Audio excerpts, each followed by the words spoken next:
We are very delighted to welcome here Professor Lawrence Lessig. He is an academic, an attorney, but he's also a political activist. And when we were planning the EuropaCamp, we wanted also a voice from outside of Europe. And we wanted a strong voice. We wanted a brilliant speaker. We wanted an activist, and there are not many people like Larry of this caliber. He is an author of numerous books. He, you could say so, invented the Creative Commons. He is a legend in the digital world. He is so many things, and I stop here. So please welcome Lawrence Lessig.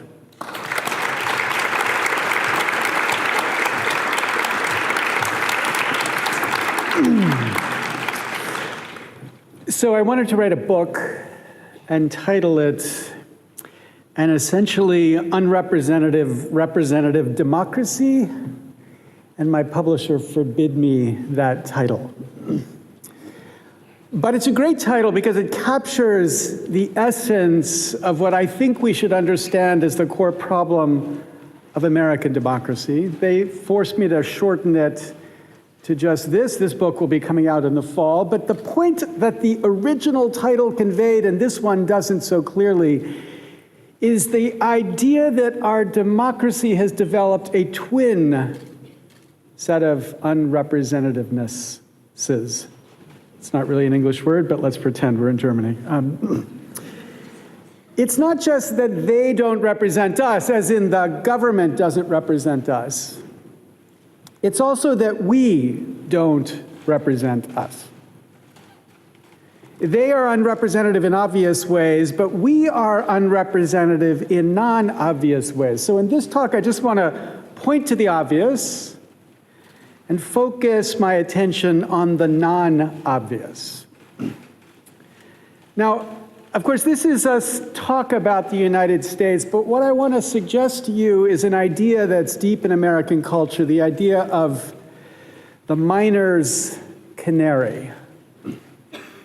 So the miner's canary is a canary that would be carried into a coal mine, and when the canary died, you knew there was gas in the coal mine and you had to get out. And what I want to suggest today is that America is democracy's canary.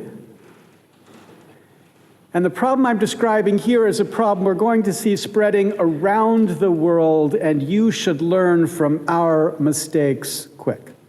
Here's the pointing: an unrepresentative representative democracy. The idea of a representative democracy is that citizens be represented, and they be represented equally. Ours does not do that. So we have an opportunity to vote in the United States. Is it an equal opportunity to vote? The answer is it is not. It is an unequal opportunity to vote because we bizarrely allow political parties to control access to the polls so that votes are suppressed if you happen to be in a party that isn't in control, especially if your skin is black. So it's harder to vote if you're black in America than if you're white. It's harder to vote if you're a Democrat in a Republican state than if you're a Republican. It's harder to vote because of the systemic efforts to suppress the votes of those who are not in control. Charles Stewart at MIT estimated that in the last election, 16 million Americans effectively had their votes suppressed. They were unequal in the system. Do we have an equal opportunity to vote for president in the United States? The answer is we do not. Partially because of the Electoral College, but not really solely because of the Electoral College. We have a system in America called winner take all in the states, which means that if a candidate wins the vote of the popular vote in a state, even by one vote, he or she gets all of the Electoral College votes in that state.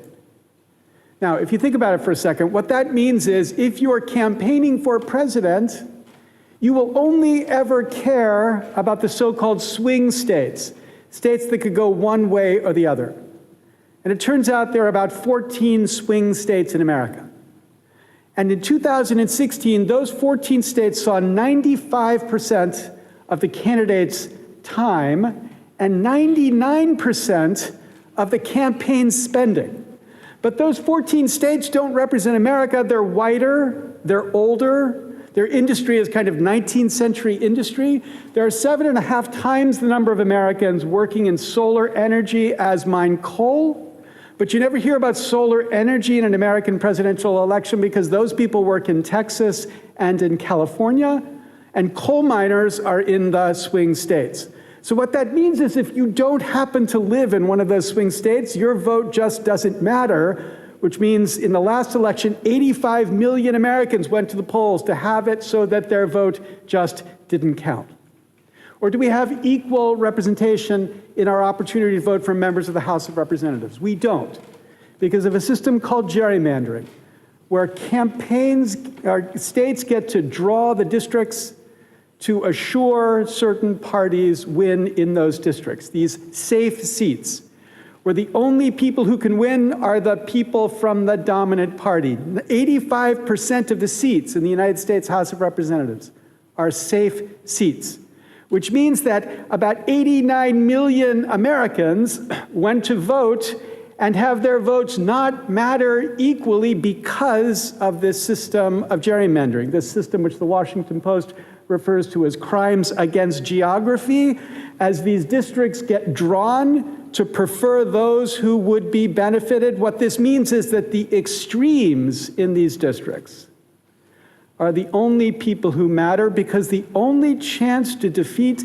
a representative from one of these districts comes from an even more extreme member of that representative's party. So if you're a Republican in a safe seat Republican district, the only campaign you fear is from an even further right-wing Republican. And if you're a Democrat in a safe seat Democrat district, the only campaign you fear is from an even more progressive Democrat, which means that the extremes dominate in the House of Representatives, and the 89 million who are not members of these extremes just don't count. But the most grotesque example of the inequality built into the American democracy is because of the way we fund campaigns.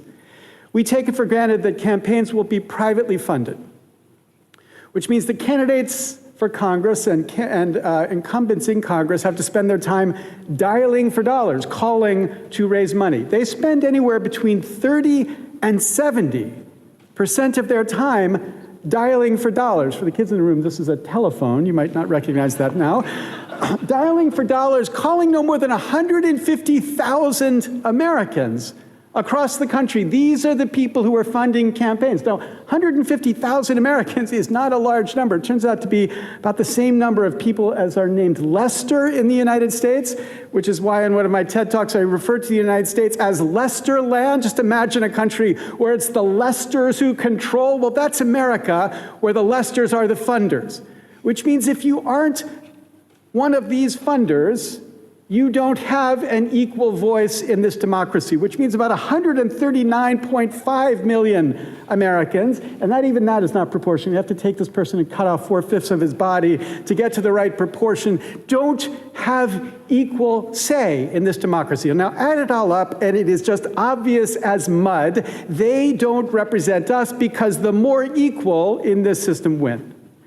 Largest study in the history of political science, studying the actual relation between the decisions of our government and the attitudes of Americans, related to the economic elite, organized business groups, and the average voter. What they found, Martin Gilens and Ben Page, is that the relationship between the attitudes of the economic elite and the actual decisions of our government is as you'd expect it.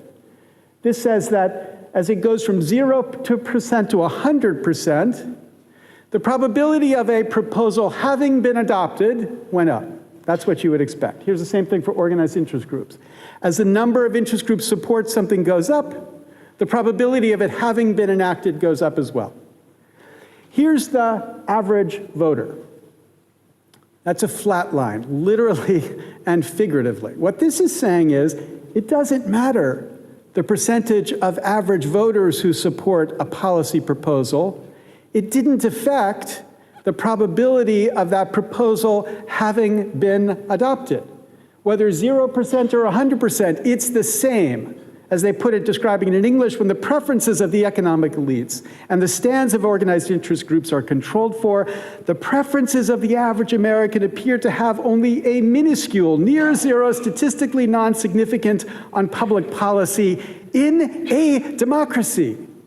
Right, this is the picture we were taught of America growing up. There we are, kind of middle America driving the bus. Here's the reality. The steering wheel has become separated from the bus because we've allowed this fundamental inequality to develop in every layer of this democracy. In this sense, they don't represent us. But here's the part that I think is really troubling about the future of democracy. We don't represent us either. And here's the idea behind that claim. We, as in we the people or we in any democracy, we speak in democracy today. We speak through public opinion polls. And there's a presumption that these polls represent us. There's a presumption that there's a will of the people. It's knowable and measurable. It possesses normative significance. Call this the presumption of persistence.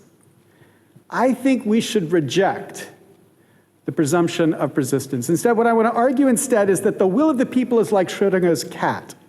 The will does not exist until it is constructed in a normatively appropriate way. And until it is constructed in a normatively appropriate way, it should have no normative significance in a democracy. Should, because clearly now it does. When America in March of 2003 went to war, we went to war in part because 71% of Americans believed we should go to war. That fact was used as a normative argument in favor of this most disastrous American foreign policy decision. And my argument in this talk here is why it should not have that normative force. Okay, so to get to this argument, we have to think a little bit about will talk about the will of the people. And in the beginning of democracy, there was talk about the will of the people. But there was a dream that we could understand the will of the people. And for most of the history of democracy, the will of the people was always an interpreted idea. Something to be explained, to be discovered, but to be explained and discovered by experts, politicians, mainly. Just as you could say the will of God was to be interpreted. Think of a Catholic priest with a Latin Bible. This is actually a Methodist, but I couldn't find a Catholic priest, but you get the idea. Interpreting the Bible for his parish because the parish can't read Latin. But just as Martin Luther made the Bible empirical so that anybody could read the Word of God directly, that same dream captured theorists of democracy. That we would develop a technology so the will of the people could be known directly in a democracy. So James Bryce, in his famous American Commonwealth, 1888, describes a final stage in the evolution of democracy would be reached, quote, if the will of the majority of the citizens were to become ascertainable at all times. Now, when Bryce wrote, this will of the people was interpreted, but his dream was that it would be made empirical. And almost 50 years precisely from the date he published that book, it was rendered empirical. George Gallup gave us this final stage of democracy in 1935 when he invented the modern public opinion poll. He then demonstrated it in the next year in the election between Alf Landon and Franklin Roosevelt for president. The then dominant technology for predicting elections was a straw poll conducted by a digest called the Literary Digest. They predicted Alf Landon would win by 20 points. Now, you've never heard of the name Alf Landon because obviously he didn't win. Instead, George Gallup predicted not only that Alf Landon would lose, he also predicted precisely by how much he would lose in favoring FDR. Everybody said this is crazy talk. But when in fact FDR won in the largest victory in a contested presidential election in the history of the Republic, people knew the final stage had been achieved. We had a practical way to know what the people wanted so that the priests, the pretenders, could be ignored. Okay, but we're likely to miss a certain coincidence here. A coincidence about this technology of polling. And the coincidence is the relationship between polling and broadcasting. So the 19th century, of course, had mass communication. There was the penny press that enabled people to get access to information in the same way in a large scale. But I'm talking about broadcasting the kind of radio or television broadcasting. I'm talking about a technology that enabled many to hear at one time the same thing. Now, of course, it was not always wonderful what they heard, as this country discovered, but sometimes it was wonderful, as my country discovered. Because of FDR, the percentage of people using the radio to get access to the news went from 60% in 1939 to 74% in 1944.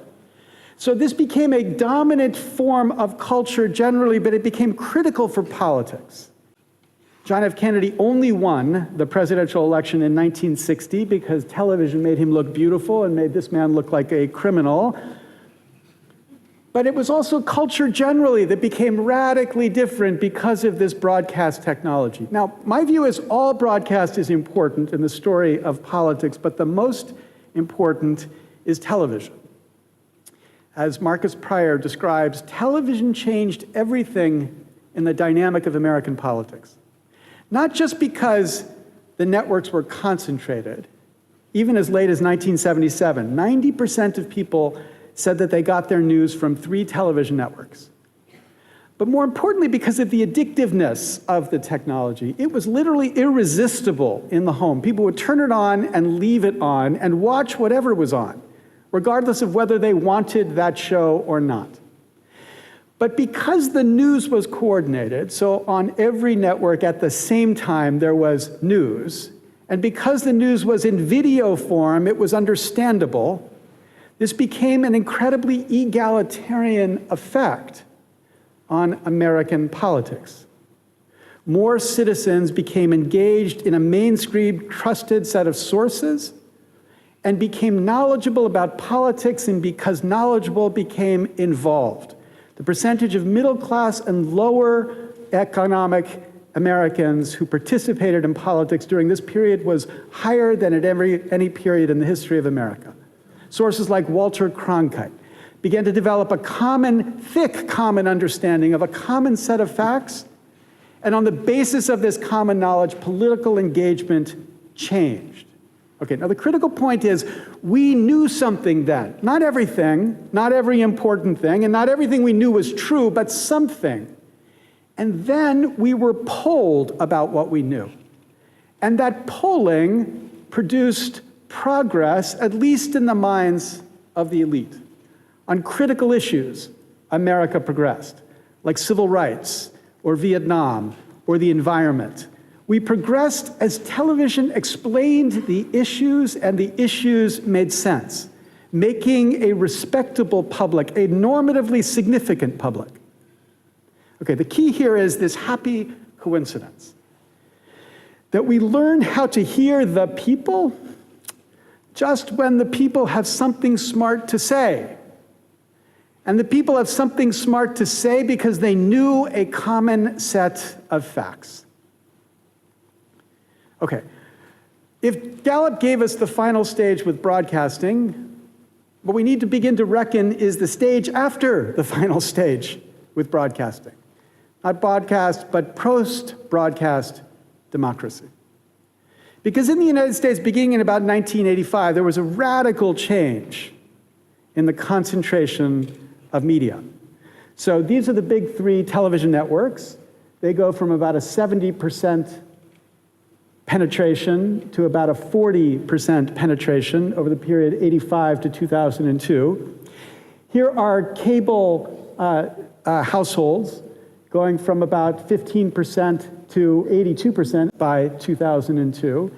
And then here's the average number of channels, that's what's on the right, going from about 15 channels per cable television to about 100 channels per cable television. And of course, cable is only the beginning here. As the internet explodes across the wires into our house, bringing an extraordinary range of sources, what we see is an incredible fragmentation of culture, both culture and democracy. And this fragmentation has a dramatic effect on both. It has an effect on what people watch. So those who were forced before to watch the news are not forced now. They can watch the Home Shopping Network or ESPN. And so they don't watch now. And those who do watch the news, we can think of as the news junkies. And they turn out to be partisan junkies. And that partisanship changes the business model of the broadcasters. No longer are people like Walter Cronkite the model for successful broadcasting. Now it's the extremely partisan people like Sean Hannity who prove to be the most profitable. And as partisan pays, being more partisan pays even more. So this is an astonishing graph by Martin and Kuglo. So this shows the partisanship of the three dominant cable networks, CNN, Fox, and MSNBC. So until about 2001, they're basically equally, they're at the same ideological place, basically no sharp difference between them. But beginning in 2001, this is the way they evolve. So that now Fox is an extremely conservative network, the dominant news network most of the time. MSNBC, extremely liberal, or liberal from an American perspective, kind of conservative from your perspective, perhaps. And then CNN trying to hug the middle here. There's an incentive to polarize, which translates into an incentive to make us stupid. Right? So for example, think about science as it relates to partisan news coverage. Not all topics of science are experienced in a partisan way. So some are, like global warming or GMOs, but not all are. So my colleague Dan Kahan has this graph. It's hard to figure out what this graph says. Just watch those black lines in the middle. So the ones that slope down signal a partisan field. So global warming, gun possession, fracking. But the ones that are basically flat means your reception to facts in that field isn't a function of your politics. So if you're a conservative, you're going to hear facts about radio waves from cell phones in the same way that you will hear it if you're a liberal. Okay, so you might look at this and say, this is really hopeful because it's a small number that are actually partisan. But in fact, the cable networks look at this and they say, here's a great market opportunity. If we could just render these fields of science partisan as well, we could build a committed base to our view versus the views on the other side. The politics of polarization, or the business model of hate, produces an incentive in polarizing us or an incentive in making us stupid. Okay, so here's the point. If there was intelligence before, and I agree it's a big if, but if there was intelligence before, the conditions have changed. The technical conditions have changed. They've disappeared. I think that's a great thing for culture. You never would have had Game of Thrones in the 1970s, not conceivable. Or Better Call Saul, Francis Fukuyama talks about the end of history, but this is the end of culture. This is the very best human culture will produce. This is an extraordinary drama, which I'm sure you don't know, but here it is, I'm telling you, this is the peak. And it's produced because of the technologies that we've seen spread across the world. Digital technologies enabling an extraordinary range of creativity that wouldn't have happened before. It's a great thing for culture. It's a terrible thing for knowledge, or let's say common knowledge, the kind of knowledge that's essential for democracy. It's a great thing for culture, a terrible thing for democracy. And of course, social media is only making it worse. This extraordinary book by Shoshana Zuboff, The Age of Surveillance Capitalism, plus this really dramatically terrifying book by Roger McNamee, a founder, one of the founding funders of Facebook, a close friend of the core leaders who's now become a fierce critic of Facebook. In this book, Zucked, describes the work of an extraordinary former Google employee, Tristan Harris. And Tristan Harris is in the business of designing technology, which he reveals is a project focused on what he calls brain hacking. And what that means is the objective of the technologists building Google and Facebook and every one of these interactive technologies is to find a way to reach down the mental stack, to grab as low as they can in your brainstem, to find the emotion that commits you to whatever you happen to be watching. And not just watching. They surveil you not just by watching you, they poke you, they tweak you, they ask you questions. And they do this for the purpose of rendering you vulnerable so they learn more about you. And why are they doing this? Why are they rallying you up? Why are they making you more angry or more engaged? For the purpose of selling ads. Now, when you step back from this and you say, well, when are they responsible for the consequences of these behaviors? When are they responsible for the harm that they cause? Right? This is the kind of analysis we're familiar with. Think about a bar. When is a bar responsible for the harm caused by people it has sold drinks to? I mean, it opens up and some people will drink and they'll get drunk and they'll drive and they'll have an accident. We don't hold them responsible merely for opening. Maybe we're a little bit troubled by overextended happy hours. Maybe if there's no limit to the amount they would sell, then we would find them responsible. If they knowingly served somebody who was drunk and that person went out and drove and had a car accident and somebody was killed, the bar in America could be liable. But think about the case of spiking the drinks. The bar owner spikes the drinks so that people buy more, and then there's an accident as a consequence of what they do. In that case, we clearly would find them responsible.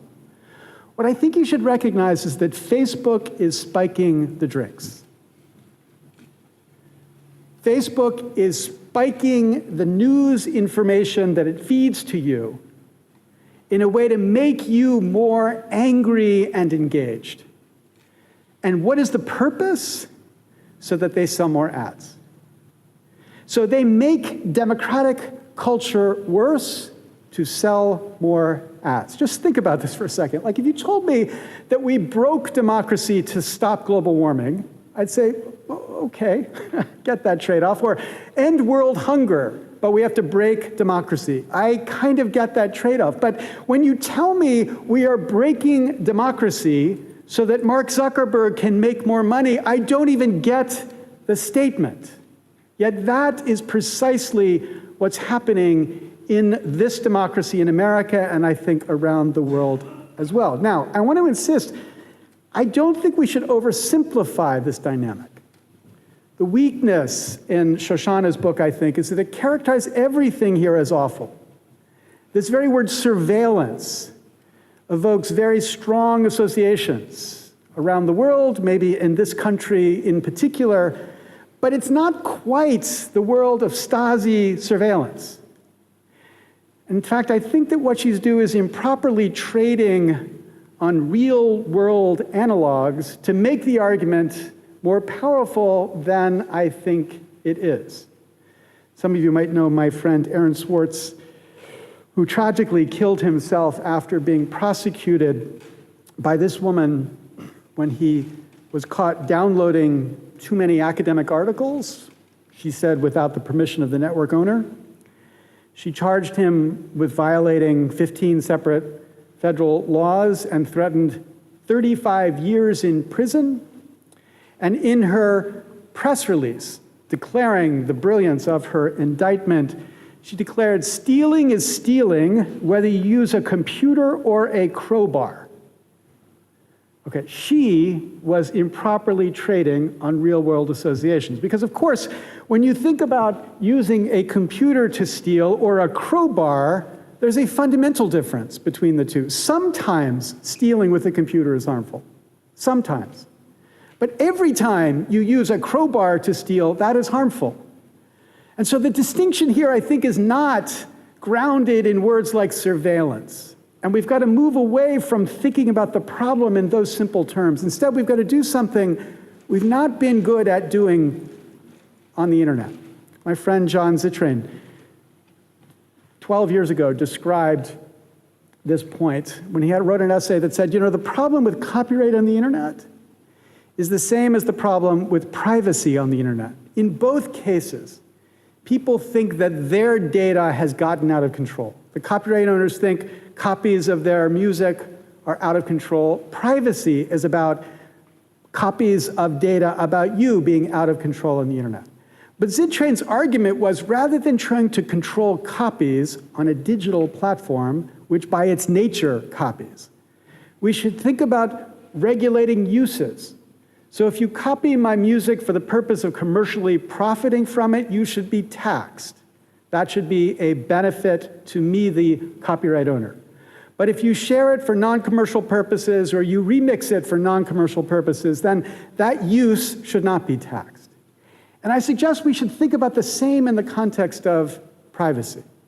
And indeed, we could think about two dimensions here in the surveillance society that Zuboff is describing. One category are uses which benefit the users and benefit, in some sense, society. So I know this is controversial here in Germany, but I want to say Amazon Books fits this category. Amazon uses my information about what books I've bought in order to tell me what books I'm likely to want. I like that.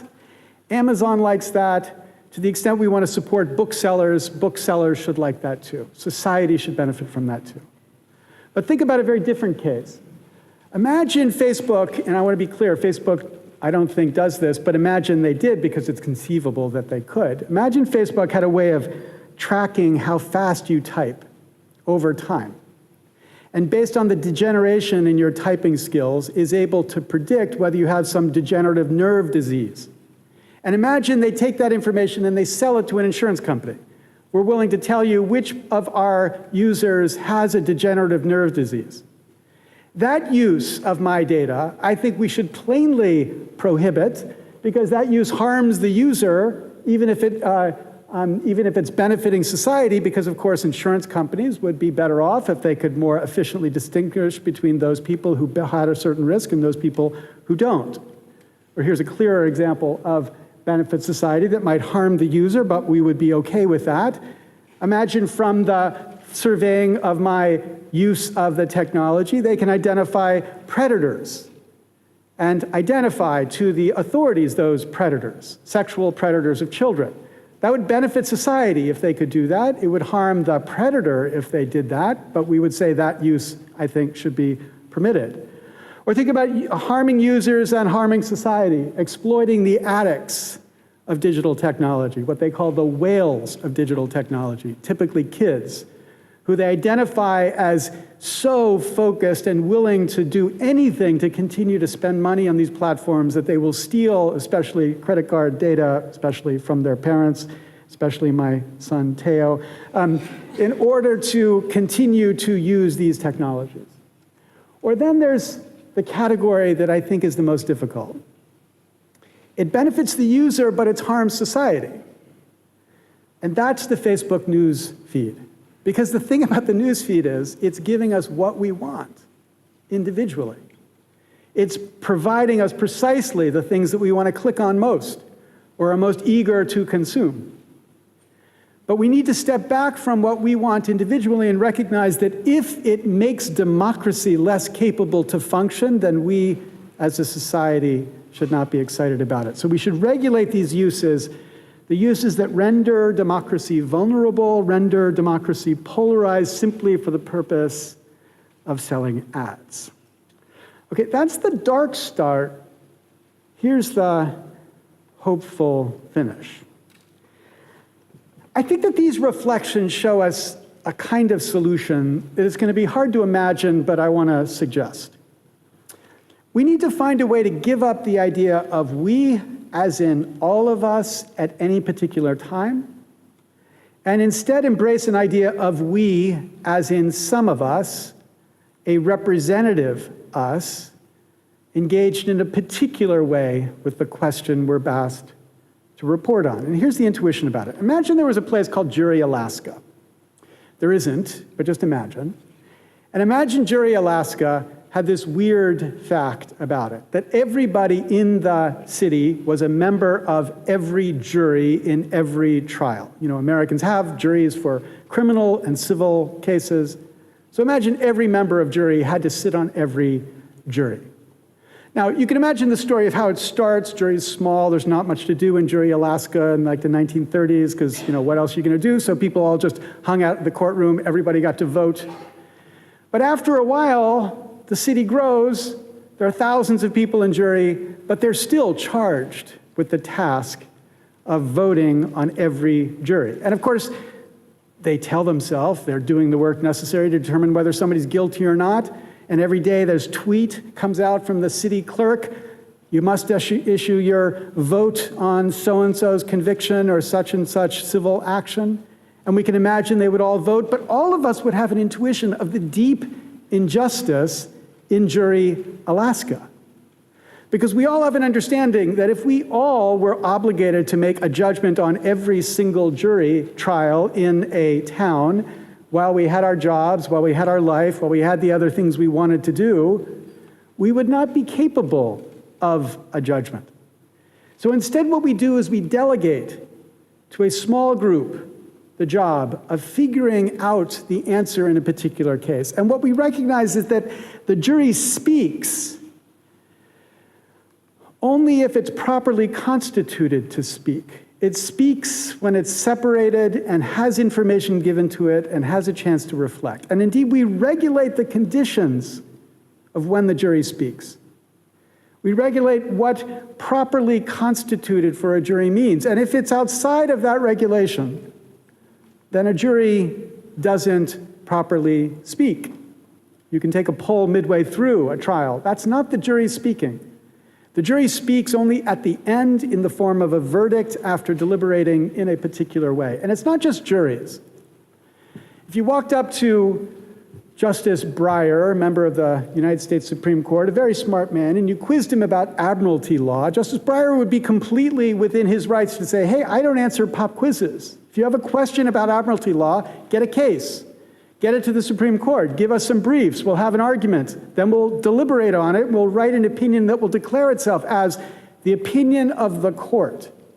Same thing with the presidency, or at least before this president. There was a time when the same was true with the president. We don't just imagine the president blathering on. The president, when the president speaks on the basis of knowledge that he has been given by a wide range of staff to support him in his judgment. Same thing with members of Congress. The boundaries, of course, can be contested. Congress speaks in a particular way. People argue, is legislative history within the scope of what Congress has said? But it's contested within a particular frame. Some speech within that frame is not technically the speech of the entity that is speaking. Okay, now here's what follows from that. We need to think about how to regulate how we, the people, speak.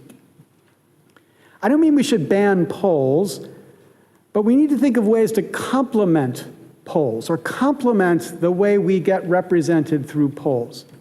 And there are obvious ways, things that political scientists refer to as mini-publics, deliberative fora, deliberative polls, but they could complement an unavoidably ignorant public. And I mean that term technically. Ignorant, not stupid.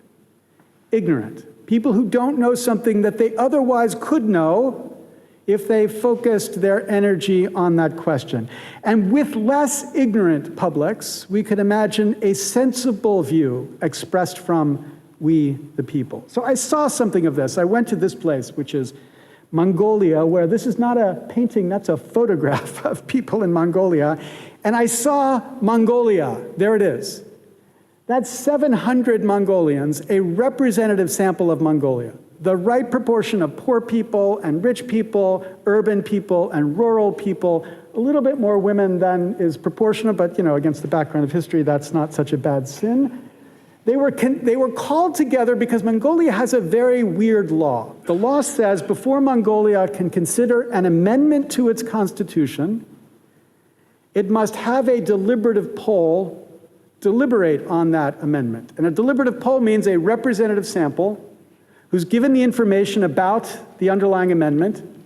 They then gather in the parliament and they deliberate, both in large groups, also in small groups. They get questions answered, and they give their understanding as they evolve from the initial poll that measured what they thought to the final poll that measures what they think, and the final poll then becomes input into the process that the Parliament adopts for considering whether to amend the Constitution. This is a deliberative poll where the we in that deliberative poll is representative, informed, and deliberated. And the judgments across the range of deliberative polls that we've seen over the last 40 years are smart and balanced. I want to say it's a we to be proud of, a we that could represent us.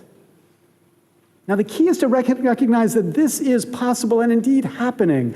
Iceland had a version of this in crafting the beginnings to their draft of a new constitution. Ireland has done something like this, not as effective because it's a small number, but to make judgments that are completely surprising for Ireland, like, for example, deregulating abortion or authorizing gay marriage in that Catholic country.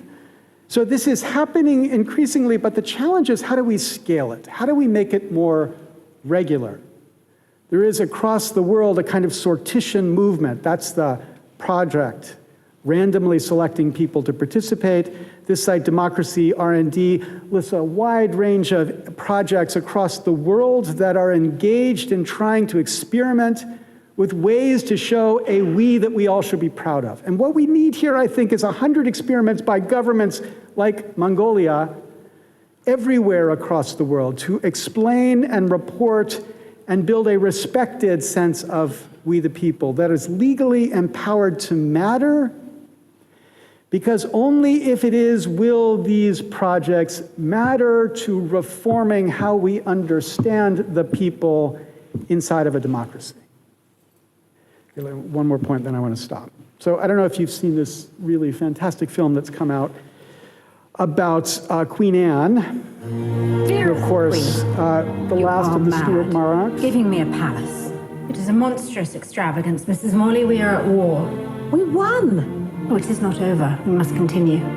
Oh, I did not know that. The Queen is an extraordinary person. They were all staring, weren't they? I can tell even if I can't see, and I heard the word fat, and ugly. No one but me would dare, and I did not. She's been stalked by tragedy. Everyone leaves me. He dies.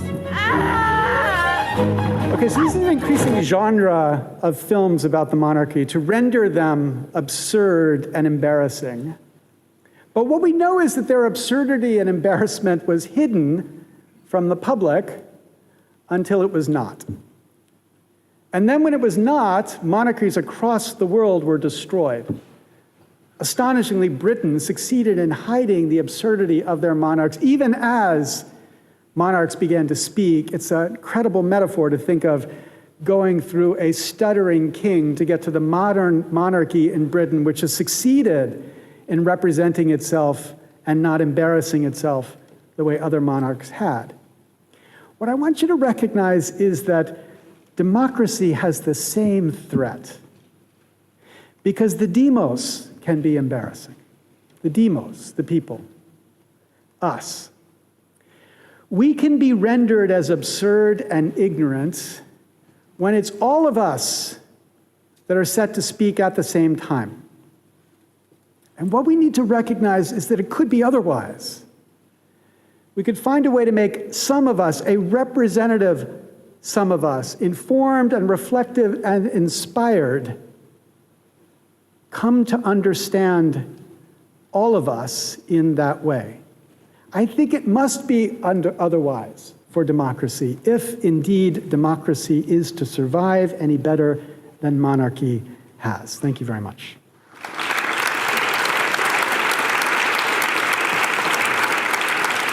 Thank you.